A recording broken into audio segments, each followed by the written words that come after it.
Alright everybody, so we're still working on the wing, prepping the wing for paint. So surface preparation is what this stage is called. So along the top surface of the wing, we're getting there. We're pretty flat. There are a few spots yet that still need to be smoothed down. And you can feel it a little better than you can see it, but shining a light down the length of it, sometimes I'll hold it up to the sun, just kind of look towards the surface with the sunlight hitting it, and you can see the light and shadow effect across the ribs in certain cases where there are low spots or voids, high spots, low spots. And those are ultimately what we're trying to fill. So you can see low spots are detectable by seeing where the filler still is after you've sanded with the sanding block. And of course, when you're trying to flatten, you absolutely want to be using a sanding block. If you come across this surface using just your hand and a sheet of sandpaper rolled or folded, you're going to reinforce those undulations. You're not going to be taking them off. You're going to be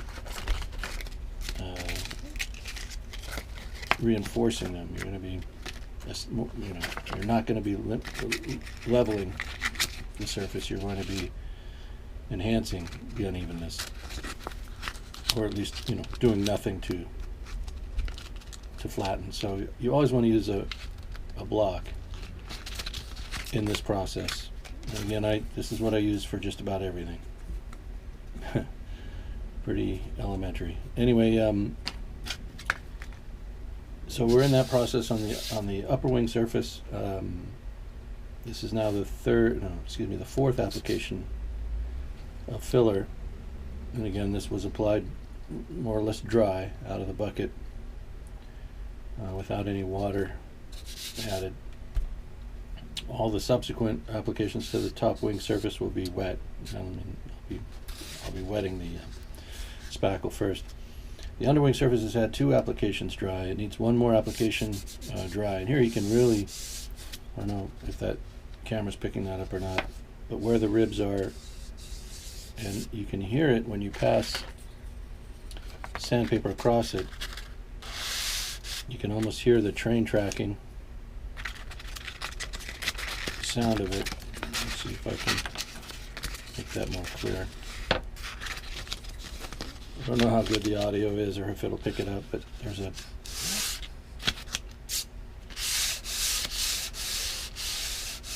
sound to it. You can't really, I guess you're not really hearing it. And then the light will also pick it up, light and shadow, and pick up these just slight voids and depressions where the ribs are. So this will need 1 more dry application at least, maybe 2. And then we can begin the wet applications on the bottom surface. But the top surface is now ready for the wet applications. Right now I'm just going to apply the third dry application to the underwing surface. So we'll just ladle on some of this stuff and start working that in. And again, this doesn't have to be pretty. You don't want too much buildup because that does affect the way the sanding block travels over the surface, and so you have to have a light touch until all the high spots in the spackle are gone. Otherwise you get into a sort of an undulating motion with your sanding block, and that can cause problems that you just don't need. So you see, I just want this nice and consistent across the board here, and the idea is to fill those low spots in where the wing ribs are without getting too much buildup overall. Hopefully I'm getting this on camera. I can't really see at this point what what the camera's seeing.